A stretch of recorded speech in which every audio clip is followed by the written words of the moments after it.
بسم اللہ الرحمن الرحیم الحمد للہ رب العالمین والصلاة والسلام على سید المرسلین وعلى آلہ واصحابہ اجمعین اما بعد فاعوذ باللہ من الشیطان الرجیم بسم اللہ الرحمن الرحیم إنا نحن نحيي الموتى ونكتب ما قدموا وآثارهم وكل شيء أحصيناه في إمام مبين صدق الله مولانا العظيم۔ اللہ جل جلالہ نے ارشاد فرمایا إنا نحن نحيي الموتى، یقیناً ہم ہی مردوں کو زندہ کریں گے، وَنَكْتُبُ مَا قَدَّمُوا، بے شک ہم ہی مردوں کو زندہ کر رہے ہیں، ہم ہی کریں گے، ہمارے ہی اختیار میں ہے۔ وَنَكْتُبُ مَا قَدَّمُوا، اور ہم لکھ رہے ہیں جو کچھ تم آگے بھیج رہے ہو، ہم لکھ رہے ہیں جو کچھ لوگ آگے بھیج رہے ہیں۔ وَآثَارَهُ، اور ان کی نشانیاں اور آثار بھی ہم سب کچھ لکھ چکے۔ وَكُلَّ شَيْءٍ أَحْصَيْنَاهُ، ہر چیز کو ہم نے شمار کر لیا ہے، گن لیا ہے، محفوظ کر لیا ہے، فی امام مبین، ایک مضبوط اور واضح کتاب میں۔ دو باتیں یہاں اللہ نے ارشاد فرمائی۔ زندگی ہمارے ہی ہاتھ میں ہے، ہم ہی زندہ کریں گے۔ نمبر دو، جو کچھ لوگ آگے بھیج رہے ہیں ہم نے اس کو لکھ لیا ہے، وَآثَارَهُمْ، اور ان کے آثار کو بھی لکھ لیا۔ اس سے کیا مراد ہے؟ اہل علم نے اس کی دو تفسیریں کی ہیں اور دونوں بالکل صحیح۔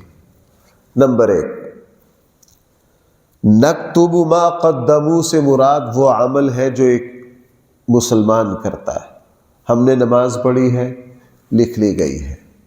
کوئی نیک عمل کریں گے، لکھ لیا گیا ہے۔ کوئی چھوٹا بڑا عمل ایسا نہیں ہے جو اللہ تعالیٰ کے ریکارڈ سے غائب ہو جائے، اس کا سوال ہی پیدا نہیں ہوتا۔ آثارہم سے مراد وہ نیکیاں ہیں جو انسان کے مرنے کے بعد جن نیکیوں کی برکتیں آثار چلتے رہتے ہیں، جس کو ہم آج کل اپنی زبان میں صدقہ جاریہ، ثواب جاری کہتے ہیں۔ حاصل یہ ہو گیا بھی آیت کا کہ ہم تمہارے ہر نیک عمل کو لکھ بھی رہے ہیں، اس نیک عمل سے جو اثرات مرتب ہوتے، اس نیک عمل سے آگے جو نیکی کے سلسلے چلتے، اس کو بھی ہم لکھ رہے ہیں۔ یہ اللہ تعالیٰ کی طرف سے بہت بڑا فضل ہے۔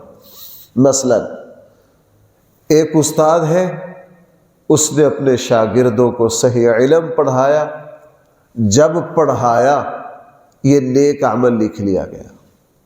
اب شاگردوں نے اس علم کو پڑھ کے آگے سلسلے چلائے، یہ آثارہم، یہ اس علم کا آگے اثرات ہیں۔ فرما رہا ہم اس کو بھی کیا کریں گے؟ لکھتے رہیں گے۔ اولاد ہے، اس کے پیدا ہونے کے بعد اس کی تعلیم اور تربیت پر بہت کچھ خرچ کیا، اللہ تعالیٰ نے اس نیکی کو لکھ لیا۔ پھر یہ اولاد آگے جو نیکی کے سلسلے چلاتی رہے گی، آثارہم، یہ ان نیکیوں کے آثار ہیں۔ اللہ تعالیٰ اس کو بھی کیا کریں گے؟ لکھتے رہیں گے۔ ایک شخص ہے، اس نے کوئی مسجد، کوئی مدرسہ، کوئی رفاہی ادارہ، کوئی ہسپتال، کوئی مسافر خانہ، کوئی ایسا کام کیا جس کا سلسلہ آگے مسلسل چلنا ہے، فرمایا ہم نے اس کی نیکی کو بھی لکھ لیا ہے اور آگے اس کے آثار کو بھی لکھ لیا ہے۔ ہمارے آقا کریم صلی اللہ علیہ وسلم نے فرمایا جب کسی شخص کا انتقال ہو جاتا ہے اس کا نامہ اعمال بند کر دیا جاتا ہے، جو نیکیاں کی ہیں وہ لکھی جا چکی، وہ ہوگی نکتب ما قدم۔ انسان کا جب انتقال ہو گیا نکتب ما قدم۔ نمبر 2، یہ دنیا میں کوئی ایسی نیکی چھوڑ کر گیا جس کا اثر مسلسل جاری ہے، جس کا اثر کیا ہے؟ مسلسل جاری، جس کا سلسلہ آگے چل رہا، اولاد بھی ہو سکتی، شاگرد بھی ہو سکتے، کوئی دینی کتاب بھی ہو سکتی ہے، اس نے کوئی کتاب تصنیف کی آگے پڑھی جا رہی، کوئی تصنیف کی، لوگ اس سے کیا کر رہے؟ فائدہ اٹھا رہے۔ تو اس کے مرنے کے بعد اس کی نیکیاں آگے جو خیر پیدا کر رہی، جو اچھائی کو جنم دے رہی ہے، فرمایا آثارہم، ہم اس کو بھی کیا کریں گے؟ لکھیں گے۔ اس لیے ہمارے آقا کریم صلی اللہ علیہ وسلم نے فرمایا جس نے اسلام میں کوئی اچھا طریقہ ایجاد کیا، بھائی ذرا سمجھنا، اس حدیث کو لوگوں نے بہت غلط معنی میں بھی لے لیا۔ فرمایا جس نے اسلام میں کوئی اچھا طریقہ جاری کیا تو جتنے لوگ اس اچھے طریقے پر عمل کریں گے، فرمایا کہ بعد والوں کو تو اجر ملے گا ہی ملے گا، جس نے یہ اچھا طریقہ جاری کیا اللہ اس کو بھی اس کا کیا دیں گے؟ اجر دیں گے۔ مثلا حضرت عمر رضی اللہ عنہ گھر سے تشریف لائے، رمضان تھا، صحابہ اکرام کو ٹولیوں میں دیکھا، 4 ادھر کھڑے ہیں، 5 ادھر کھڑے ہیں، 3 ادھر کھڑے ہیں، ایک ایک امام کے پیچھے تراویح پڑھ رہے ہیں۔ حضرت عمر رضی اللہ عنہ نے یہ دیکھا کہ میں ان کو نماز تراویح میں ایک امام پر کیا کر دوں؟ جمع کر دوں۔ حضرت عمر نے سب کو اکٹھا کر کے ایک جماعت۔ اب یہ حضرت عمر نے اسلام میں کیا جاری کیا؟ اچھا طریقہ۔ اب جب تک تراویح پڑھی جاتی رہے گی اس کا ثواب کس کو جائے گا؟ نبی کریم صلی اللہ علیہ وسلم کے اس عظیم الشان صحابی کو، جس کو اللہ نے یہ سمجھ دی کہ اس نے ایک امام کے پیچھے کیا کیا؟ جمع کیا۔ حضرت عمر رضی اللہ عنہ جنگ یمامہ ہوئی اور صحابہ کرام کی مسیلمہ کذاب کے خلاف بہت بڑی شہادت ہو گئی، اور اس میں ایک حادثہ یہ پیش آ گیا کہ جو قرآن کے حافظ قراء تھے نا، صحابہ تھے، وہ بہت بڑی تعداد میں شہید ہو گئے۔ حضرت عمر کو فوراً فکر لاحق ہوئی، سیدنا صدیق اکبر کے پاس آئے کہ اس جنگ میں ہمارے جتنا نقصان ہوا ہے اور جتنے ہمارے قرآن کے ماہر صحابہ شہید ہوئے ہیں، اللہ نہ کرے اگر یہ سلسلہ آگے بڑھا تو یہ تو قرآن کے حافظ ختم ہو جائیں گے، قرآن مٹ جائے گا۔ حضرت ابوبکر نے پوچھا پھر کیا کروں؟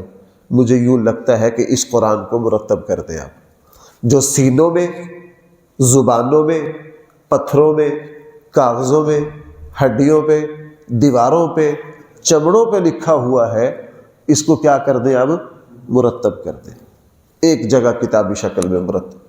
حضرت ابوبکر نے کہا نہیں، جو کام اللہ کے رسول نے نہیں کیا میں نے بھی نہیں کرنا۔ حضرت عمر واپس آ گئے، تھوڑی دیر کے بعد پھر چلے گئے، پھر جواب دے دیا، پھر چلے گئے، شام تک حضرت ابوبکر کا دروازہ ہی نہیں چھوڑا، ہر گھنٹے بعد پھر پہنچ جاتے۔ حضرت عمر کیا کرتے؟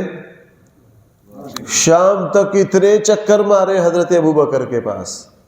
حضرت ابوبکر رضی اللہ عنہ نے پھر جب اپنا اس پر غور کیا، کہا بات تو ٹھیک کر رہا ہے، پھر کیا کرے؟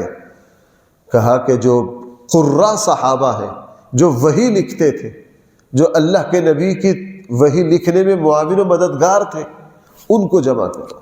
میٹنگ کی، مشاورت کی، حضرت زید بن ثابت کو بلایا، اسے کہا تو نوجوان ہے، اللہ کے نبی کو تجھ پر بڑا بھروسہ ہے، تو قرآن کا بہت ماہر ہے، حضور پر وحی آتی تھی، اللہ کے نبی زیادہ تجھے ہی آواز دیتے تھے لکھنے کے لیے. جمع کیا، پورے مدینہ مضافات میں اس پروجیکٹ کا اعلان کر دیا. فرمایا جس نے جو کچھ لکھ رکھا ہے لے آئے، اور جس نے حضور سے جو آیتیں سنی ہے لے آئے.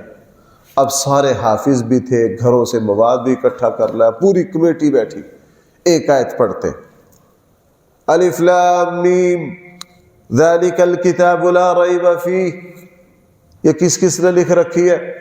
ہاتھ کھڑے کرتے، میں نے یہ حضور سے سن کر ہڈی پر لکھی تھی، فلاں پر لکھے ہوئے ریکارڈ میں موجود ہے، جی موجود ہے. یہ یاد کس کس کو ہے؟ سارے ہاتھ کھڑا کرتے، جی ہم سب کو یاد ہے. نمبر 3، اللہ کے نبی کو آخری رمضان میں قرآن میں جنہوں نے اللہ کے نبی سے سنا آخری رمضان میں، کس کس کو یہ آیت کو حضور کو پڑھتے سنا؟ سب نے کہا ہم نے. اوکے چلو جی اس آیت کو لکھو. یوں کرتے کرتے کرتے پورے قرآن کو کیا کر دیا؟ مرتب کر دیا. اب اس کا اجر کس کو جا رہا ہے؟ حضرت عمر کو، سیدنا صدیق اکبر کو. زید بن اسلام نے ایک بہترین چیز کیا کر دی؟ بھائی میری بات سمجھ رہے ہیں؟ اسلام میں یہاں ایک اور بات ذہن میں رکھنا، پھر بات لمبی ہو جاتی ہے. اسلام میں ثابت شدہ حقیقت پر کوئی اچھا طریقہ ایجاد کرنا، اثر نو نہیں. یہ جو بدعتوں کو ایجاد کرتے ہیں نا، یہ اس حدیث کو بڑا پیش کرتے ہیں. قرآن کریم بھائی انہوں نے گھڑا کے پہلے سے موجود تھا، انہوں نے تو اس کو اچھی شکل دی. جس نے اسلام میں اچھا طریقہ چھوڑا، یعنی اسلام میں پہلے سے ایک چیز ثابت شدہ، اس کو ذرا اچھے طریقے سے کرنے کی. بھائی مسجد کے بانی کون ہے؟ امام الانبیاء. انبیاء مسجدیں بناتے آئے کہ نہیں؟ نبی، سارے نبی مسجد بناتے، حضور نے بھی بنائی. اب یہ ثابت شدہ چیز تھی، اس کو مزید اچھائی دیتے دیتے دیتے یہ بدعت نہیں ہے. مثلا حضرت عمر بن عبدالعزیز رحمہ اللہ مدینہ کے گورنر تھے. مدینہ سے باہر گاؤں میں کام کرنے آئے، کسی کام سے گئے. جب واپس آئے مدینہ پر نظر ڈالی تو مسجد نبوی بھی عام گھروں کی طرح چھوٹی سی لگی. خیال آیا کہ یار یہ جو مسجد نبوی ہے نا، اس پر کوئی ایسی نشانی لگاؤں کہ جب بھی کوئی مدینہ میں داخل ہو نا تو یہ عمارت دوسری عمارتوں میں نمایاں ہو. وہی خیال کس کو ہے؟ اس طرح کروں میں، کوئی نشانی لگاؤں، کیا کروں؟ سوچتے سوچتے اللہ نے عقل میں ڈالا. مسجد نبوی کا جو ایک دروازہ تھا نا، اس کے اوپر کچھ فٹ کا ایک لمبا سا مینار کھڑا کر دیا. لمبا سا کیا کر دیا؟ اب جو بھی مدینہ داخل ہوتا، دیکھ اور رہی ہے مسجد. لوگ بہت خوش ہیں، یار یہ بہت اچھی نشانی ہے. پہلے پوچھنی پڑتی تھی، عام عمارت، عام جھونپڑیوں کی طرح مسجد تھی. حضرت عمر بن عبدالعزیز نے اس کو ذرا اچھا کروا دیا. حج پر خلیفہ آیا. خلیفہ جب اپنے پہاڑ سے مسجد کی طرف اتر رہے تھے، اس نے دیکھا کیا؟ انہوں نے کہا جی مسجد کے علاوہ. بہت خوش ہوئے. اور وہ برادر نسبتی بھی تھے، سالے بھی تھے کس کے؟ حضرت عمر بن عبدالعزیز کے. حضرت عمر سے کہا یہ کیا کیا؟ حضرت عمر بن عبدالعزیز نے ساری تفصیل بتائی. کہا یار یہ تو نے بڑا زبردست کام کیا، ہم آپ کو بچٹ دیتے ہیں، اس کو گرا کے اس کو پتھر کا ذرا اچھا کر کے بناؤ اونچا.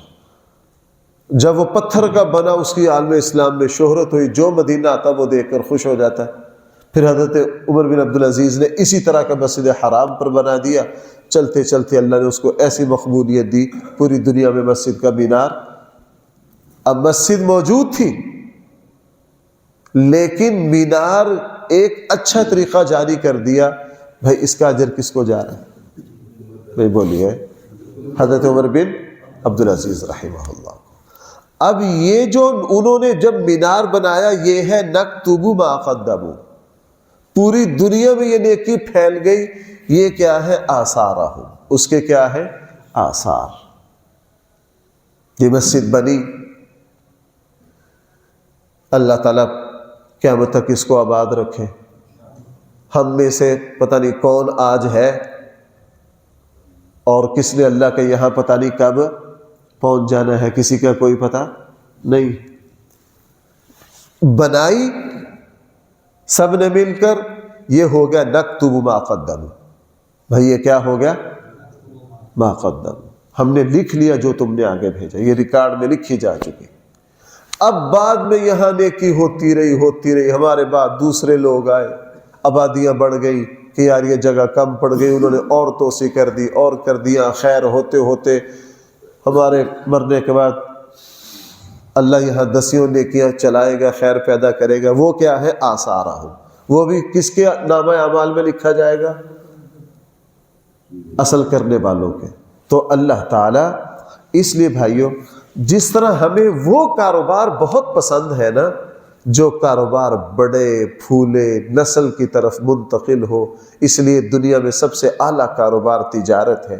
تجارت پھلتی ہے، پھولتی ہے، اوپر جاتی ہے۔ اگر والد کی ایک دکان ہے تو بیٹوں میں آ کے وہ 2 3 کاروبار بڑھتے ہیں کہ نہیں؟ بڑھتے بڑھتے آگے جاتے ہیں۔ اس لیے تجارت سب سے اعلیٰ ترین ذریعہ معاش ہے کہ اس میں اللہ نے پھلنے پھولنے کی صلاحیت بہت زیادہ رکھی ہے۔ بالکل اسی طرح مومن کو ہر وہ نیکی عزیز ہونی چاہیے، بلکہ میں تو اب جمعے کی دعاؤں میں بھی اس کو مانگتا ہوں، عام بھی مانگتا ہوں کہ اے اللہ ہمیں ایسی نیکیاں عطا فرما جو نکتب ما قدموا بھی ہو وآثارہم بھی ہو، ان کے سلسلے آگے چلے، ان کے سلسلے۔ اب میں جب اس بات پر، تو اس میں سب سے عظیم اللہ کی طرف سے جو نوازش ہوئی وہ ہمارے آقا صلی اللہ علیہ وسلم پر ہوئی۔ ہمارے آقا صلی اللہ علیہ وسلم اپنی زندگی میں اپنی امت کو تراشا خراشا، پیغمبرانہ فرائض ادا کیے۔ وہ تو ہو گیا نکتب ما قدموا، دنیا سے تشریف لے گئے۔ امت محمدی علیہ صاحب الصلاۃ والسلام کا سلسلہ بھائی آگے چل پڑا کہ نہیں؟ چل پڑا۔ اب آثارہم، اللہ کے نبی میں اب اتنی نیکیاں، پتہ نہیں اللہ کے نبی نے کیا کرنی ہے اتنی۔ پہلے بخشائے اللہ کے سب سے مقرب بندے، اور اوپر سے کیا چل رہا ہے؟ پوری امت کی جو نیکیاں ہیں وہ کس کے نام اعمال میں جاری؟ چونکہ آثارہم۔ ایک تفسیر اس آیت کی یہ کی گئی ہے، اور یہ بھی 100% سے۔ دوسری یہ کی گئی ہے، میں سمجھنا وہ بھی ذرا، کہ نیک عمل کی طرف بڑھتے بڑھتے انسان کے جو قدم لگتے ہیں، اللہ فرما رہے ہیں ہم تمہاری اصل نیکی بھی لکھتے، اور آثار کا ایک معنی ہوتا ہے قدموں کے نشان۔ ایک معنی کیا ہوتا ہے؟ ہم تمہاری نیکی بھی لکھتے اور اس نیکی کے قدموں کے نشان بھی لکھتے۔ اللہ کے نبی نے یہ الفاظ استعمال کیے۔ مسجد نبوی کے پاس جگہ خالی ہوئی محلے میں، ایک قبیلہ تھا بنو طلحہ، وہ کافی دور تھے مسجد سے۔ انہوں نے کوشش کی کہ ہم مسجد نبوی کے پاس آ جائیں، حضور کے پاس۔ اللہ کے نبی کو پتہ چلا، اللہ کے نبی نے ان کو بلایا، مجھے پتہ چلا ہے تم دور سے کہاں آنا چاہتے ہو؟ مسجد کے قریب۔ انہوں نے کہا جی اللہ کے نبی ہم چاہتے ہیں ہم آپ کے قریب آ جائیں۔ حضور نے فرمایا نہ، وہی آباد رہو، وہاں سے جب تم مسجد آتے ہو اللہ تعالیٰ تمہیں مسجد کے عبادات کا اجر بھی دیتے ہیں۔ حضور نے الفاظ استعمال کیا آثارکم، اور مسجد آتے تمہارے جو قدموں کے نشان ہیں اللہ تعالیٰ تمہیں ان کا اجر بھی کیا دیں گے؟ الگ سے عطا فرمائیں گے۔ علماء نے پھر اس سے اصول سمجھا کہ ایک نیکی ہے، اس نیکی کو ادا کرنے میں انسان کو جتنی بھاگ دوڑ کرنی پڑتی ہے اللہ تعالیٰ اس پر بھی اس کو کیا دیتے ہیں؟ اجر دیتے ہیں۔ مثلا یہ قالین بچھا یہاں، اس قالین کا اجر بچھوانے والے کو جائے گا، لیکن یہ قالین بچھوانے والا یہاں سے شہر گیا، دکان پر گیا، آیا، 3 چکر لگے، 4 لگے، فلاں جگہ گیا، فلاں جگہ گیا، فلاں جگہ گیا، وہی بھاگ جا رہا ہے کہ نہیں؟ اب اللہ تعالیٰ اس قالین بچھوانے کا اجر الگ دیں گے، اور یہ جو بھاگ دوڑ جو قدم لگے ہیں اللہ اس کا اجر بھی دیں گے۔ وہ بھی کیا کیا جا رہا ہے؟ لکھا جا رہا ہے۔ اس لیے یہاں فرمایا اِنَّا نَحْنُ نُحْيِي الْمَوْتَى، بے شک ہم ہی مردوں کو زندہ کریں گے، وَنَكْتُبُ، اور ہم لکھ رہے ہیں، مَا قَدَّمُوا، جو کچھ لوگوں نے آگے بھیجا، وآثارہم، اور ہم اس کے اثرات اور نشانات بھی لکھ رہے ہیں، وَكُلَّ شَيْءٍ أَحْصَيْنَاهُ، ہر چیز کو ہم نے شمار کر لیا ہے، فی امام مبین، ایک مضبوط واضح کتاب میں ہم نے سب کچھ کیا کر لیا ہے، محفوظ کر لیا ہے۔ اللہ تعالیٰ مجھے اور آپ کو صحیح سمجھ عطا فرمائے۔ الحمدللہ رب العالمین، والصلاة والسلام علی سید المرسلین وعلی آلہ واصحابہ اجمعین۔ اے اللہ ہم سب کی زندگیوں میں کوئی صدقات جاریہ بنا دے۔ اے اللہ ہماری زندگی میں ایسی نیکیاں ہم سے کروا مولا کریم جو ہمارے مرنے کے بعد وہ زندہ رہے، وہ سلسلے چلتے رہے، صدیوں چلے، صدیوں چلے۔ اے اللہ اس مسجد کو بھی اس کے بنانے والوں کے لیے قیامت کی صبح تک صدقہ جاریہ بنا دے۔ اے اللہ ہم سب سے زندگی میں ایسی نیکیاں کروا دیجئے، اے اللہ جب ہم قبروں میں جائیں، اے اللہ ہمیں ان نیکیوں کی ٹھنڈی ہوائیں پہنچتی رہیں۔ اے اللہ ہم سب کے صدقات جاریہ بنا دے، ہم سب کے صدقات جاریہ کے سلسلے چلا دے۔ صلی اللہ تعالی علی خیر خلقہ سیدنا مولانا محمد وآلہ واصحابہ اجمعین برحمتک یا ارحم